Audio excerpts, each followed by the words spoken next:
बिस्मिल्लाहिर्रहमानिर्रहीम। अस्सलाम वालेकुम। आप देख रहे हैं K92 न्यूज और मैं हूं नाइला भट्टी। शामिल करते हैं आज की अहम खबरें। कराची से अपडेट करेंगे। सरबराह पाकिस्तान सुन्नी तहरीक मोहम्मद शादाब रजा नक्शबंदी ने कहा कि अल-क़द्स शफा अल-ऊदा अस्पताल पर इसराइली बमबारी खुली दहशतगर्दी है। अस्पतालों पर हमले फ़लस्तीन की अवाम की नस्लकुशी करने के लिए किए जा रहे हैं। इसराइल मुसलसल जंगी जराइम कर रहा है। आलमी कुव्वतों की खामोश सहनी फौज को सपोर्ट के मुतरादिफ है। अक़वाम मुत्तहिदा नहते फ़लस्तीनियों पर इसराइली जारियत और जंगी जराइम पर खामोशी तोड़कर इसराइल के खिलाफ आलमी फौजदारी अदालत में मुकदमे चलाए। अमरीका इसराइल की पुष्टपनाही कर रहा है। फ़लस्तीनी अवाम की नस्लकुशी में इसराइल और अमरीका दोनों जंगी जराइम के मुर्तकिब हैं।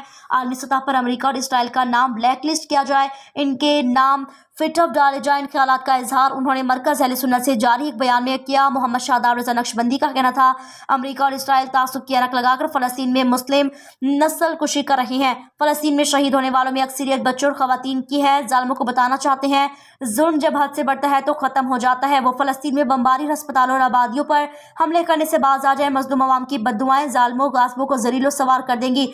उन्होंने कहा कि अक़वाम मुत्तहिदा की रिट अमरीका और इसराइल ने पाँव में रोन दिया। अक़वाम मुत्तहिदा ने अपनी रिट मौजूद हालात में कायम नहीं की तो इस रिट को हमेशा के लिए ख़त्म हो जाएगा। अक़वाम मुत्तहिदा का इदारा सिर्फ नाकाम रह जाएगा।